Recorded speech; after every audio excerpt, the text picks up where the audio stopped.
As we move now into the period of the monarchy, we're going to change things up a little bit in how we've divided things up, rather than proceeding book by book. So we've been going Genesis, Exodus, Leviticus, and so forth.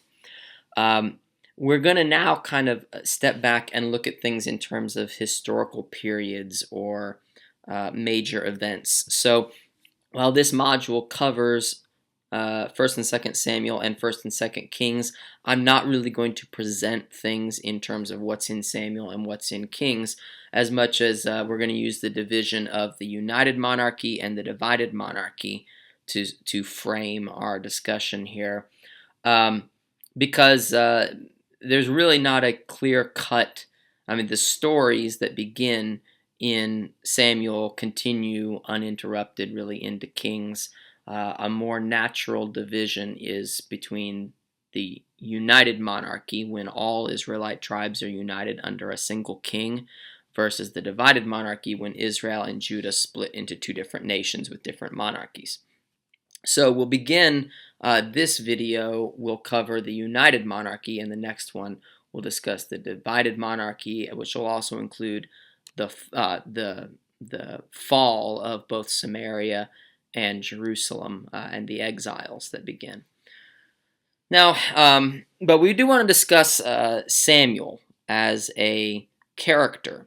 So First and Second Samuel are named after him, although he did not write these books, and I can tell you that with absolute certainty because he dies halfway through First Samuel. So just because a book is named after someone in the Old Testament does not mean that that person wrote that book. He is chosen, the book is titled after him because he is the first main character, it seems, but he does not, he didn't write this book. He's not present at all in 2 Samuel, and he dies partway through 1 Samuel. Now, Samuel is a transitional figure. He wears a lot of hats. He could be considered the last of the judges, but he also has connections with the monarchy and with the priesthood. So he's a very unique character in the Old Testament. He is in many ways similar to Samson in that his birth is miraculous.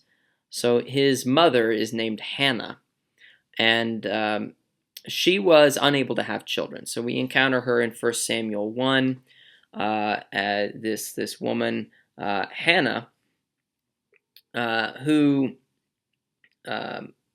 is one of two wives. So there's a man named Elkanah from the tribe of Ephraim, who has two wives, Hannah and Peninnah. Now, Peninnah can have children, Hannah cannot. Now, and she's very upset about that. Feels like she has failed as a wife, it seems. And her husband Elkanah tries to comfort her, to say it's okay. I love you, and aren't I better to you than a bunch of children? But she will not be consoled. So one day she goes to the tabernacle, the sanctuary of Yahweh at Shiloh. That's the town that it is now housed in. And there's a priest there named Eli. And so he is the high priest presiding at the tabernacle in Shiloh. She is praying in the tabernacle. And she prays that if God will give her a son, she will dedicate him as a Nazirite. She says, I will set him before you as a Nazirite until the day of his death. He shall drink neither wine nor intoxicants, nor shall razor touch his head. So Nazirites, this is a vow. This was an ascetic vow that one could take, meaning that during the period of the vow, you abstain from certain things. So it's like a fast. But it means you abstain from three things: from wine or other alcoholic drinks, from cutting your hair, and from becoming ritually impure through touching a dead body, for example.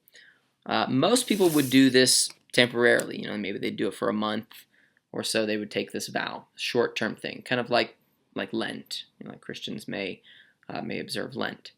So But Samuel is different, and so was Samson. By the way, Samson was also a Nazirite, although he did not keep his Nazirite vows; he broke them. That's why he wasn't supposed to cut his hair. But of course, he that did happen. Samuel, so he's going to be dedicated as a Nazirite for his entire life. So he's living a higher calling. Because that was the vow that his mother made for him to be born. So he ends up dedicated to God, and he goes and lives in the tabernacle. So she agreed that after a few years she would send him, and he would be raised in the house of God. So he is raised in the tabernacle by Eli. Eli is not his father. He is not a descendant. He's not a priest by descent. But he is raised in the tabernacle and in many ways functions as a priest. We'll touch on this more later as well. So he has priestly connections. He is also connected with the prophets. He is, in many ways, the first of the prophets. He founds a school of prophets. So later on, we see him traveling around with this wandering band of prophets. For example, in 1 Samuel 19, the company of the prophets with Samuel standing in charge of them. So there's a group, a guild of prophets, and he founds it. So he's got connections with the judges, with the priesthood, with the prophets, and also with the monarchy, because he anoints the first two kings of Israel, Saul and David. He is the one who consecrates them as kings. So he's got a hand in everything. Very important person. And the books that are titled after him, 1st and 2nd Samuel, are chiefly concerned with the rise of the monarchy. They chronicle the rise of the monarchy and follow the reigns of Saul, David, and come right up to the beginning of Solomon's reign. But then that is actually described in Kings. And they reflect both these positive and negative aspects. So there are parts of Samuel, like for example 2 Samuel 7, the Davidic covenant, that are very pro-monarchic, or at least pro-Davidic monarchy. But there are other parts that are more negative and pessimistic and anticipate the failure and the exile. The latter years of David's reign in particular are colored by tragedy and by all kinds of problems within his kingdom and within his family, especially within his family, actually. There's also a very anti-monarchic speech that Samuel makes. So the first few chapters here of this book really describe the collapse of the pre-monarchic system. Eli and his sons, who are very corrupt, die, and it leaves sort of a leadership void. Samuel has problems too because his children are not godly, and he's getting old, and what's going to happen when he dies. So again, it's this problem that we saw in Judges where they can't sustain anything because when a judge dies, there's no one to fill that void. There's no dynasty. Also, they're being oppressed by the Philistines. The Philistines have really emerged as the chief rivals of the Israelites. In fact, if we were to step back and think about kind of history and archaeological evidence and kind of separate ourselves from the Bible a little bit, what we would see is that the Israelites and the Philistines are the two emerging powers in the 13th, 12th, 11th centuries. The Philistines actually come from Greek ancestry. They were the remnants of the old Mycenaean kingdom, it seems, which was an early Aegean kingdom up in the Greek Isles and so forth, that went into a decline and collapsed in the 13th century. And they began to migrate all over the Mediterranean. First, they attacked Egypt. They went on and invaded Egypt and fought the Egyptians strongly, but eventually they lost. The Egyptians won, but at a heavy cost. And so they were settled then by the Egyptians up on the southern coast of Palestine. In fact, Palestine gets its name from them. It's the name derived from the Philistines. So what is today called the Gaza Strip, if you follow Middle Eastern politics, the Gaza Strip, that's Palestinian territory today, that's roughly where, it actually was a little bigger than that, was Philistine territory. So they established 5 cities there, Ekron, Ashdod, Ashkelon, Gaza, and Gath were their principal cities. It seems that early on they were the superior of the two between Israel. So you got Philistines who really come in from the sea. The Israelites come in from the hill country, and they meet in the middle and clash there. And initially the Philistines were the stronger. I mean, these were warriors.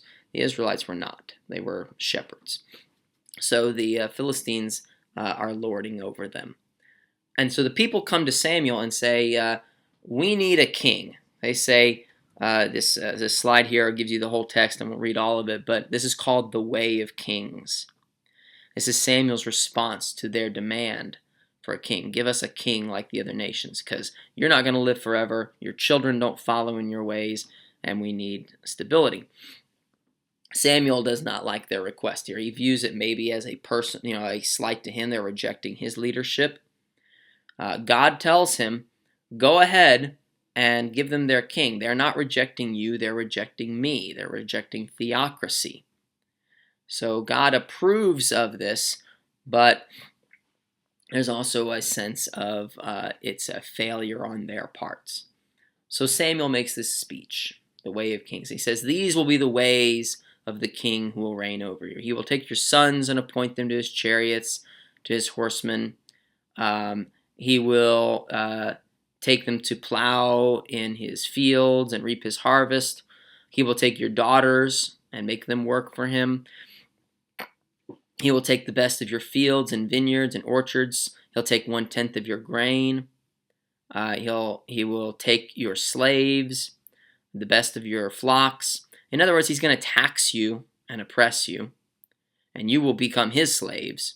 And he says, in that day you will cry out because of your king, whom you have chosen for yourselves, but the Lord will not answer you in that day.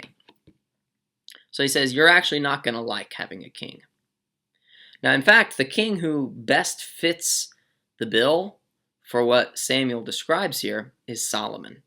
Solomon is the one who really does these things. Solomon, we'll get to him in a moment. Solomon is a very complex and mixed bag kind of figure. That there are some things about, some very, very positive things about him. He's in many ways a very good king. There are other things about him that are very, very bad.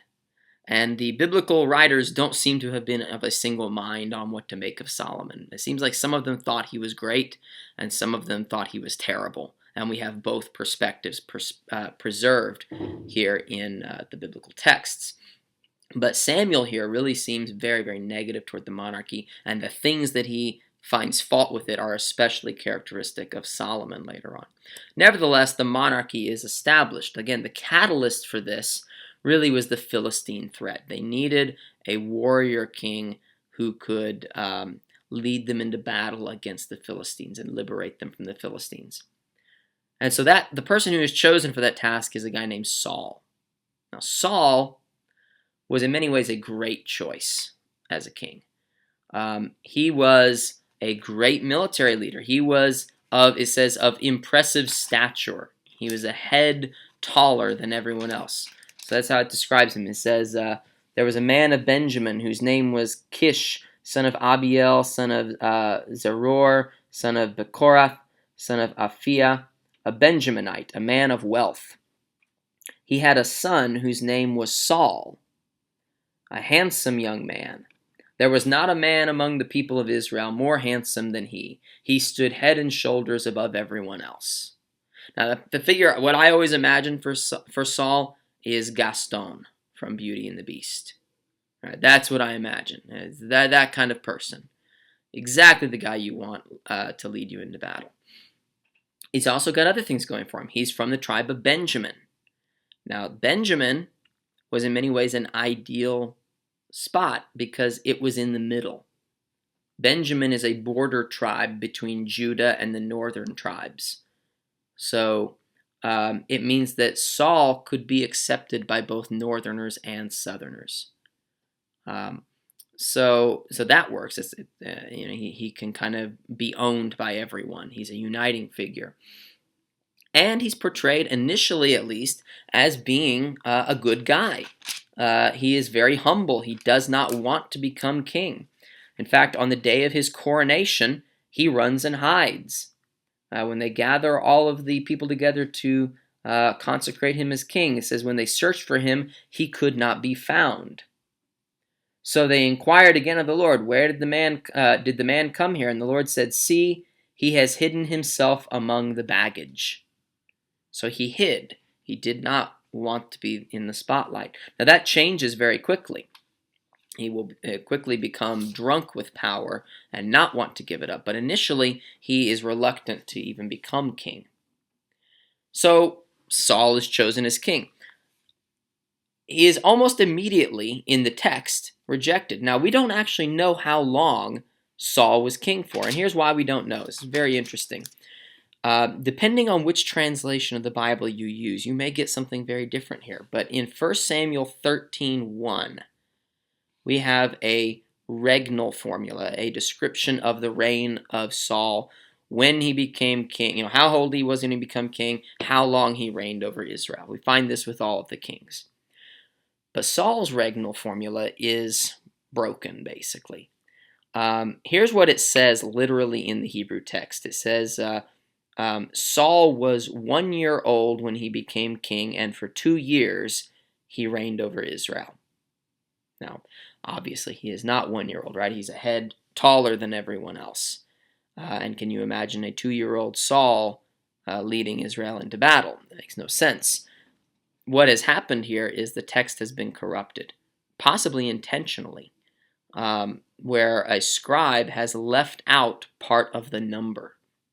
To where instead of, perhaps it used to be that he was, 30 years old when he became king. In Hebrew, the way you give ages, you say Ben Shana, a son of however many years. So if I wanted to say someone is 10 years old, I'd say Ben Eser Shana, a son of 10 years. All right? But with Saul, it just says Ben Shana, just 1 year. Probably the number has been left out. And again, with the 2, for 2 years he reigned over Israel. Maybe it used to be 42. Maybe it used to be 22. We don't know what the number originally was. So we don't know how long he reigned, but he is accepted as king, anointed as king, and almost immediately rejected as king. It seems to me that whoever is writing this text does not care for Saul, and they're only introducing him to get to David. You have to have Saul to get to David because David emerges out of Saul's court. So Saul is just a prelude to David. So we come to the decline of Saul. 2 things happen. First, in 1 Samuel 13, Israel is about to go into battle, and they are camped at Gilgal and ordered to wait until Samuel arrives, and Samuel will offer a sacrifice, and that means God will give them the victory in battle. And they wait, and it says that the appointed time for Samuel to show up and to offer the sacrifice came and went. Samuel did not show up when he was supposed to.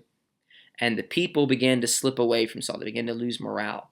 So Saul says, bring the burnt offering here to me, and the offerings of well-being, and he offers the sacrifices. And no sooner has he done this than Samuel shows up. And Samuel says, why have you done this? Why did you not wait for me? And Saul explains, well, you didn't show up, and I thought, we were losing the advantage, and so I wanted to have God's blessing, so I offered the sacrifices. It's very, very reasonable. And yet, Samuel says, because you have done this, God will take your kingdom away from you. Now, what exactly was so wrong about what Saul did? Samuel did not show up when he was supposed to. I was always taught, growing up, that it was because he offered a sacrifice and he wasn't a priest, right? That, again, this is priestly theology. Only the descendants of Aaron are qualified to be priests. Saul is of Benjamin. He is not a Aaronite or even a Levite. So he, according to priestly theology, is not authorized to offer sacrifices. On the other hand, neither was Samuel. Samuel was not a Levite or a priest. Remember, he's from the tribe of Ephraim. He was raised by priests, but he is not descended from the priests. He actually should not be allowed to do it either. Also, later on, David will offer sacrifices without condemnation. When they're bringing the Ark of the Covenant into Jerusalem, David offers a bunch of sacrifices in front of it, and there's nothing wrong with it. So I don't think that the priestly prerogative is the issue here. It seems to be just that he didn't follow instructions. So very, very harsh, but he fails. Nevertheless, he continues as king. He repents. Seems to be okay. Until a couple chapters later. Chapter 15. Again, Israel goes into battle, and this time Saul is instructed to perform cherem. If you recall from Joshua, cherem is the destruction of all living things, humans and animals. They're fighting against the Amalekites, and he is supposed to wipe them out. But he keeps some of them alive. He keeps the king of Amalek alive, a guy named Agag, and then also keeps back some of the best of the sheep and the cattle and the spoils of the war that was valuable. He kept them back. And Samuel shows up and he says, "Why do I hear sheep? Shouldn't they all be dead?" And he sees Agag and he says, "Why didn't you follow instructions?" Of course, Saul has an explanation. He says, "Well, I wanted to offer them as a sacrifice, and I was waiting till you got here this time." Again, very reasonable. I wanted to wait for you. But Saul says, it would have been better to just obey. So that seems to be Saul's problem. Is that he doesn't follow instructions exactly. He overthinks things, and so he is now finally rejected as king. God says, "I am ripping the kingdom away from you and giving it to someone more worthy than you." That will be David. So God removes his spirit from Saul and in fact sends an evil spirit to torment him. That is how we meet young David.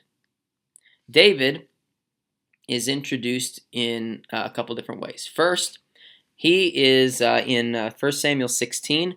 He is one of the sons of a man named Jesse. God sends Samuel to Jesse of Bethlehem and says that one of his sons will become king, is being chosen as king. So he goes and they parade Jesse's sons in front of him. Some of them are big, they're warriors, they're in Saul's army.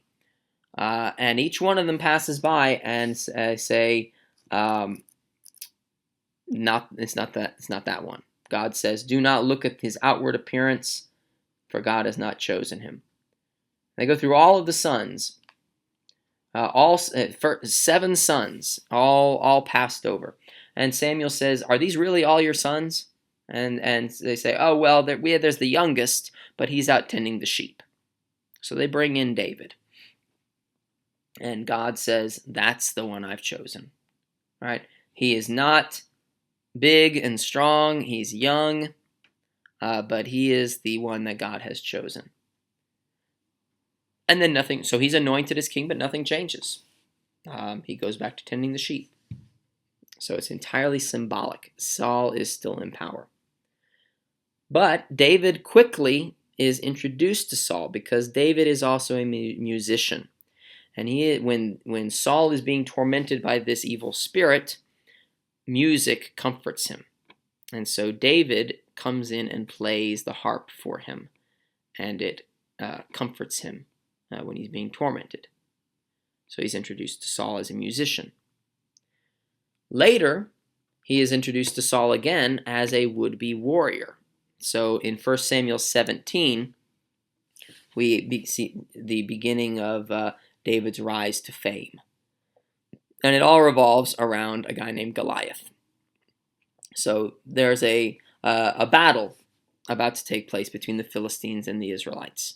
They are camped out on 2 different sides of a valley, and they are sort of trash-talking each other, and what they come up with is why don't we send you send your top warrior against our top warrior. They will engage in single combat, and whoever wins wins the battle, and the other army will have to be their slaves.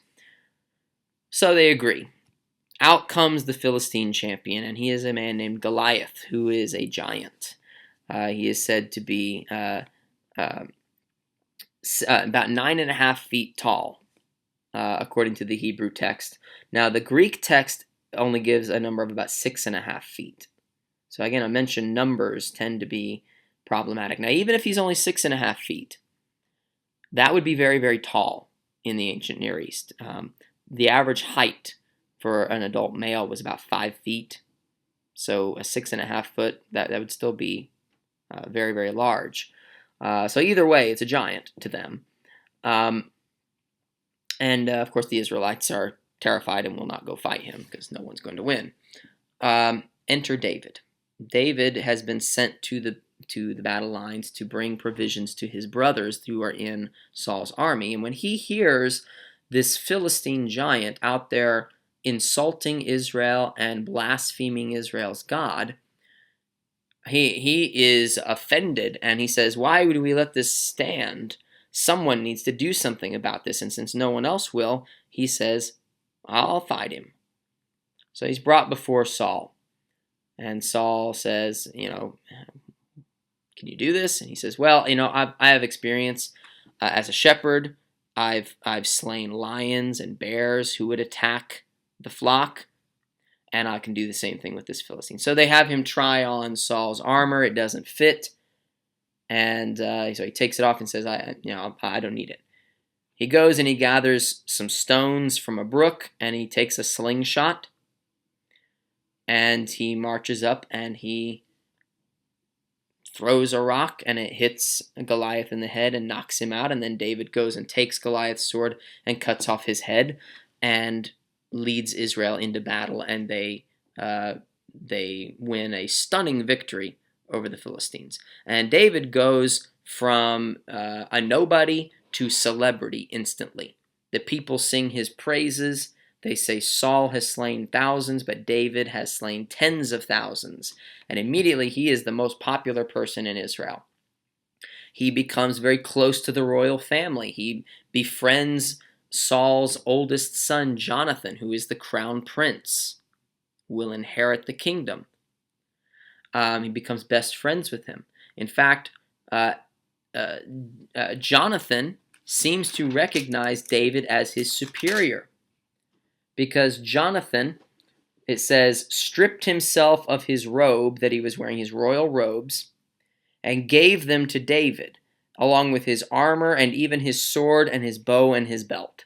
He's giving everything to David. He seems to be recognizing David as the rightful heir to the throne. David marries one of Saul's daughters named Michal. So now he is married into the family.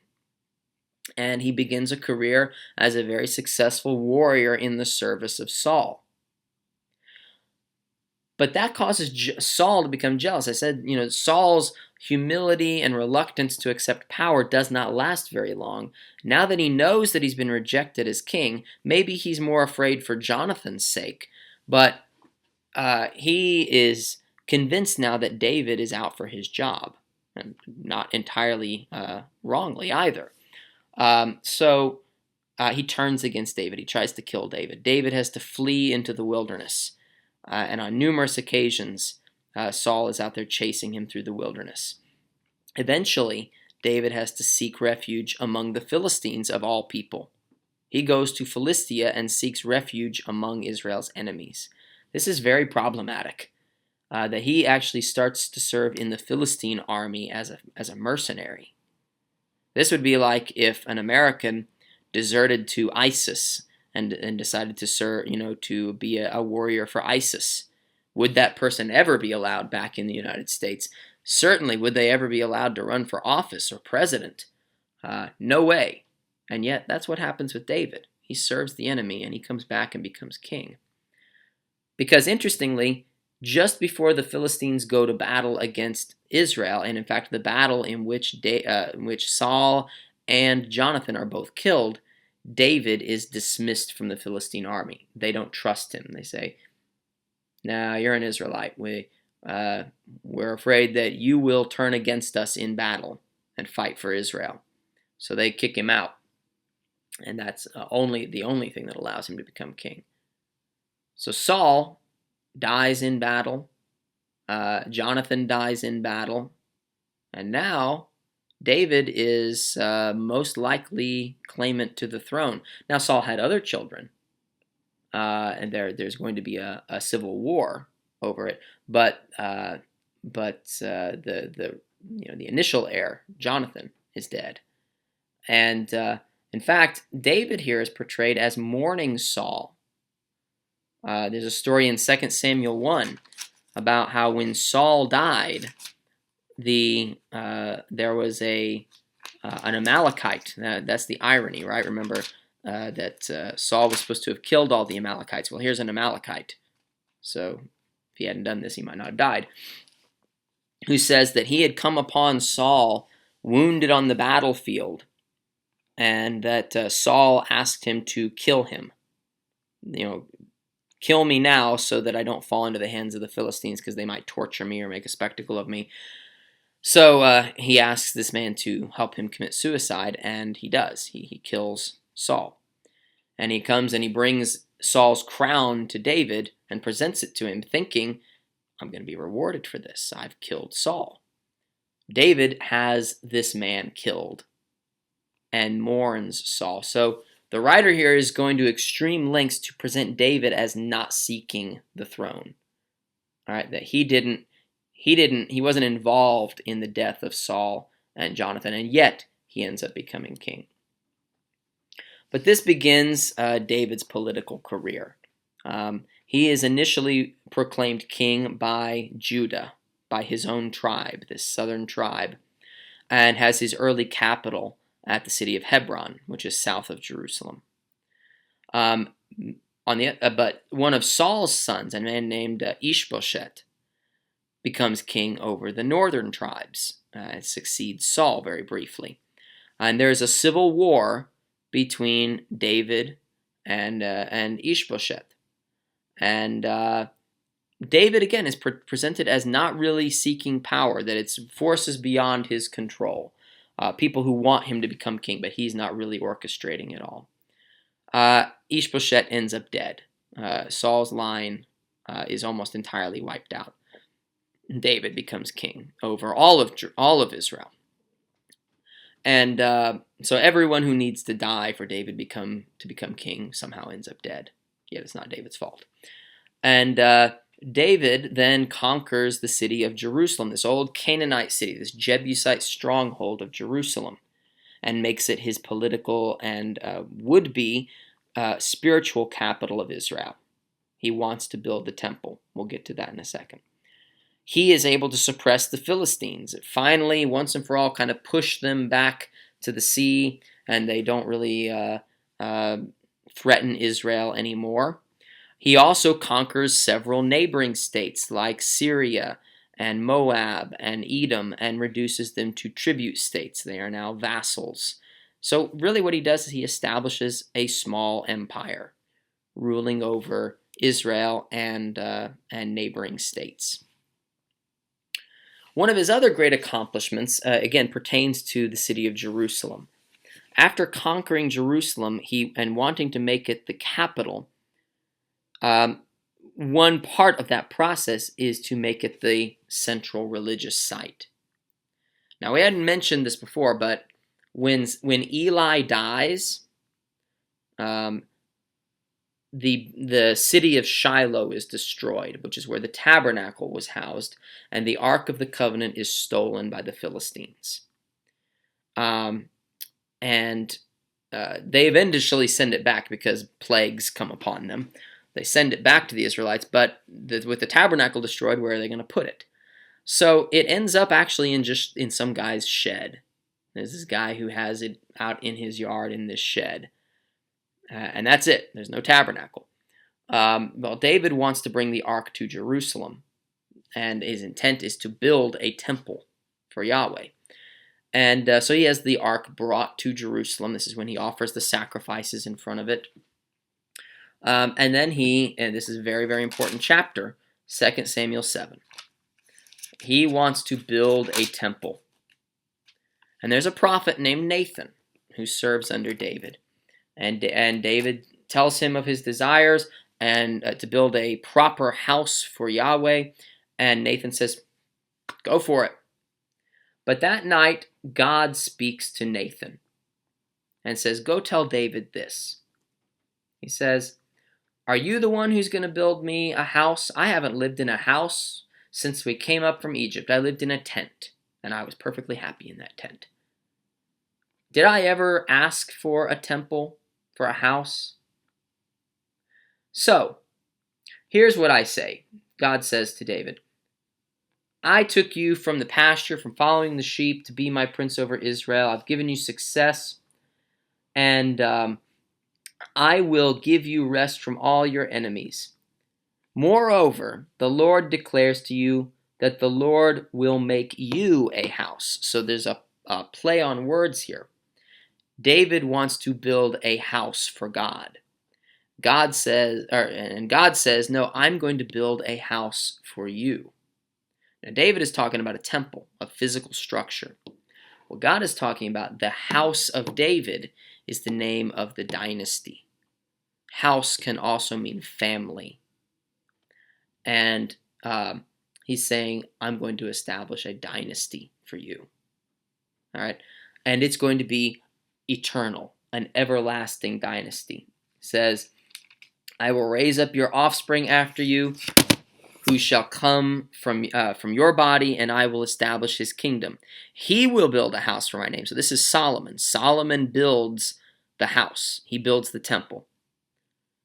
And I will establish the throne of his kingdom forever. So an eternal dynasty. He says, even if he sins, I'll punish him, but I will not take away my steadfast love from him as I did from Saul. I will establish your kingdom forever. So an eternal dynasty. And this will become a major problem later on when the dynasty ends with the Babylonian exile. It's a theological problem here. Why did God break his covenant with David? But this we call the Davidic covenant. And it also includes the idea that the king will be like a son to God. It says that I will be like a father to him, and he will be a son to me.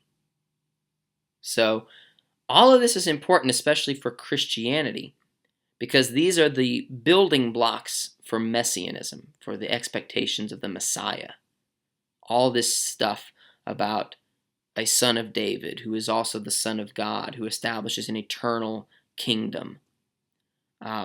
That's the soil from which the expectation of the Messiah comes. So if you take New Testament, you will see that this is all very, very relevant to that.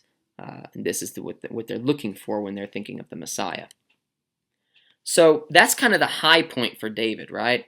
There's the covenant that God establishes him, an eternal dynasty. And again, that's not very likely to have been written after the exile, because it creates more problems than it solves. So this is earlier material. After this, though, things kind of take a turn, and we have material that seems much more pessimistic and much more negative toward David and toward the monarchy in general. And it begins really in 2 Samuel 11 with a woman named Bathsheba.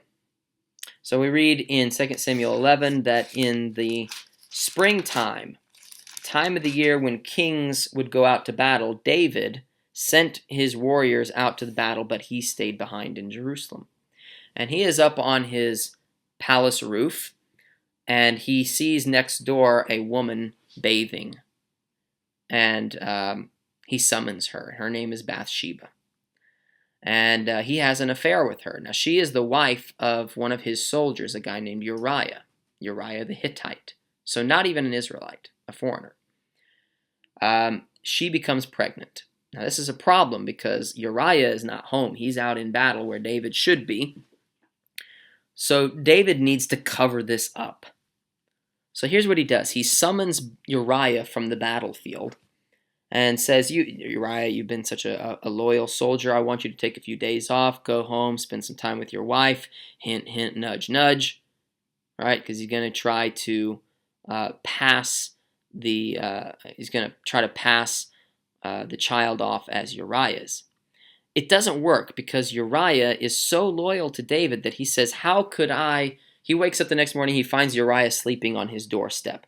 And Uriah says, how could I go home and sleep in my bed and be with my wife when my fellow soldiers are out fighting and dying right now? So Uriah's morality is just way up here. He's making David look really, really bad right now. So David's solution is to have him killed. So he sends him back out to battle carrying a sealed letter and the instructions on it that Uriah himself delivers to his commander are that you should put Uriah on the front lines, charge into battle, and then everyone else fall back. But don't tell him so that he dies. Make it look like an accident. So Uriah is killed in battle at David's orders. And so David then takes in Bathsheba as his wife, making it look like he's done a great thing, caring for this widow. The problem is that, well, there are prophets, and Nathan, the prophet, finds out about it. God tells him what David has done. So Nathan confronts David, accuses him, makes it known what he's done. David repents when confronted with his sin, but there are consequences. For one thing, the child that Bathsheba is carrying dies. And then from that moment on, Nathan says that the sword will not depart from David's family. And the rest of David's reign is plagued with violence and bloodshed and loss in his own family. Several of his children end up dead, and the rest of his reign is chaos. So he reaps consequences here for his sin. So after the Bathsheba affair, again, David's reign is very problematic. Now, some of the consequences we see of this abuse, again, the child dies. His reign is plagued with violence. Some examples of that. In 2 Samuel 13, one of David's daughters, named Tamar, is raped by her half-brother Amnon. And David doesn't do anything about it. So David, this is the problem we see with David, is that as a king he was very good, as a warrior he was good, but when it came to his family, he was very, very weak. He has a hard time controlling his children, and so when he finds out about what Amnon has done, he doesn't do anything about it. And that is interpreted by his children as a sign of weakness. So one of the full brothers of Tamar, named Absalom, since David didn't do anything about it, Absalom does, and he kills Amnon. So now David has lost he's got two children dead, the first child of Bathsheba, and now Amnon is dead. And he has one daughter who has been raped by her half-brother. So things are not going well for his family. It continues because, again, probably because Absalom sees David as weak and ineffective, Absalom rebels against David as king. He organizes a revolt and drives David out of Jerusalem. David has to go into hiding, and Absalom has himself crowned king. So briefly, Absalom is king, or recognized as king, and David is absent and has to sort of fight his way back. But again, doesn't really want to harm Absalom. So he actually gives orders to his general Joab that they are not to harm Absalom, to deal gently with him. Those orders are not carried out. And in fact, Absalom is killed by Joab because Absalom he apparently had long hair, and he's riding his horse, and gets stuck in a tree branch. His hair gets tangled, and he's stuck there. And Absalom walks up and kills him. So David now has lost another son, and this is how the end of his reign is characterized. Now, David, if we were to think back over David's reign and the way it's portrayed in 1st and 2nd Samuel, it is an example of what we call court apologetic literature. An apology, in this context, does not mean admission of wrong. It's not like you apologize for something. It actually means to defend something, to defend the legitimacy of something. And so to call this court apologetic literature means it's trying to spin things in a positive light. And this is especially true of the earlier part of David's reign, less so the latter part, which is much more critical. But when you think about David as having, not been heir to the throne, he very conveniently ends up married into Saul's family. Especially the fact that he serves in the Philistine army. All of that looks very bad. The fact that he gains power through a civil war where Saul's descendants are nearly wiped out. Again, I said everyone who needs to die for David to become king ends up dead, and yet somehow his hands are clean. This is the power of spin doctoring, right? This is what we call propaganda. That it is, this is clearly literature that is written to support the Davidic monarchy, and so it tries to spin things to make David look good. This is probably also why Saul comes off looking so bad. That's probably part of the court apology, is to say, well, Saul really didn't deserve it anyway. The Saulites were bad. We could even trace this all the way back into Judges. Again, that story in Judges 19 through 21 about Gibeah and Bethlehem seems to be pro-Davidic, anti-Saul literature. So this, again, is politically charged literature. That continues into the reign of David's successor, Solomon. This is also court apologetic literature, because just as David came to the throne under questionable circumstances, so does Solomon. Because Solomon is not the oldest son of David. There's an older son named Adonijah. So this is what we call primogeniture. Primogeniture is the right of the firstborn. And it's the normal way that succession would work, that the firstborn son would inherit the throne. But there's also something called royal fiat, which is where the king could override primogeniture. He could issue a special decree designating someone else as the heir. That is what happens here. So in the opening chapters of 1 Kings, David is old, maybe a little senile, and also seems to have really kind of lost control over the kingdom in a lot of ways. Other people are kind of calling the shots now. Among these is his wife Bathsheba. Bathsheba gets together with the prophet Nathan, and they start discussing what's going to happen when David dies. And they want Solomon to become king. And so Bathsheba comes to David and says, didn't you promise that that Solomon would become king? Now, we don't have that recorded anywhere else. It's not in 2 Samuel, him ever saying that. Maybe he did. But maybe she's making it up. Maybe she's taking advantage of an old senile guy and making this up. This is all sparked by the fact that Adonijah has already started to move to have himself crowned king. That David's circling the drain, and so he goes ahead and he gathers followers, and they actually proclaim Adonijah as king. So the window of opportunity here is very, very small. But Bathsheba convinces David that he had promised that Solomon would become king. So they then also have him coronated as king. So there are kind of two claimants to the throne right now. And when David dies, there's a civil war. All right, this is like straight out of the movies, right? There's a battle between the pro-Adonijah contingent, which consists of David's general Joab and a priest named Abiathar.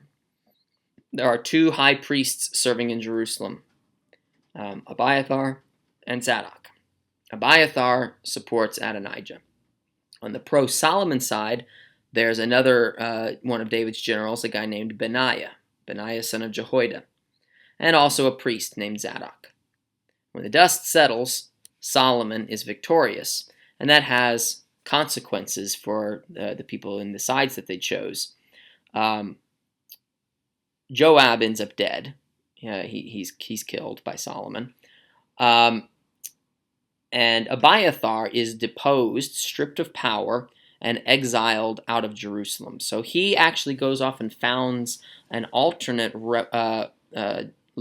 line of priests in a town called Anatot, which will become important later on because there's a prophet named Jeremiah who comes from Anatot and may very well have been a descendant of Abiathar. And the fact that he is from that family may have some impact on the way he understands the temple and Jerusalem. We'll get to that later. Zadok remains the priest in Jerusalem, and so the line of priests who have power in the Jerusalem temple are the Zadokites. There's another prophet later on at the same time as Jeremiah named Ezekiel. He is a Zadokite. So he is from the priestly line of Zadok. And though Jeremiah and Ezekiel prophesy at the same time and largely about the same event, the Babylonian exile, they have very different theologies about how and why the temple is destroyed. And it probably is connected with what happens here during the reign of Solomon and which line they are a part of. But Solomon goes on to have probably some of the greatest achievements in terms of just political accomplishments and wealth and power. For starters, he actually builds the temple that David had wanted to build, and it wasn't built. Solomon does build that temple, and it is magnificent. Everything is overlaid with gold. There's kind of like 7 of everything. It's a wonder to behold. So he builds this great temple to Yahweh. He sort of solidifies the status of Jerusalem as the capital. He fortifies cities throughout Jerusalem. So he establishes administrative centers at Gezer, Hatzor, and Megiddo. So he's an administrator. He's not the warrior that David is, but he is an administrator. And he expands his kingdom through diplomacy. By engaging in treaties and especially political marriages. We'll get to that in a second. And it's under Solomon that the kingdom reaches its greatest extent. It really is a small empire under Solomon. Now, in archaeology today, there's debate about the scope or even existence of the Davidic and Solomonic kingdoms in the 10th century. Some argue, on the basis of archaeological evidence, that it was really later in the 9th century, during the time of Ahab, the Omride king of the north, that Israel first became a powerful nation. Others argue that no, it was during the 10th century. This is more than we can get into right now. I would say I think the evidence does better support the 10th century date.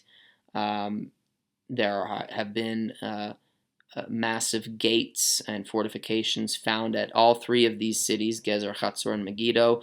There is some evidence at Jerusalem as well of monumental structures, perhaps even a palace, but subject to debate. So this is kind of a current controversy in biblical archaeology today. Another thing about Solomon is that he is associated with the wisdom tradition. We'll get to that in a few modules, the wisdom literature. Looks like Proverbs, but Solomon is viewed as sort of the fountainhead of the wisdom tradition, that he writes all of these proverbs and he's a great wisdom teacher. There's a story in 1 Kings 3 where God came to Solomon and said, I will give you anything you ask, whatever you ask for. And Solomon asks for wisdom. And God is very impressed and gives him wisdom, but also gives him great wealth and power as well, because he had asked for wisdom and not for money or for power. And so Solomon is said to have greater wisdom than anyone who lived before him. And he was the wisest man in history. And so his legacy is one that he pens all of these proverbs and wise sayings, and also studies nature and knows about plants and animals and things like that. So he's this great wisdom figure because of that. And so most of the wisdom literature in the Bible is attributed to him. Ecclesiastes and Proverbs are attributed to him, although Ecclesiastes doesn't. Well, neither one of them actually claims that he wrote the whole thing. Proverbs does claim that some of them were Solomonic, but not all of them were. Ecclesiastes never actually uses the name Solomon, but it's sort of implied that he's the author here. But we'll get to that in a later lesson.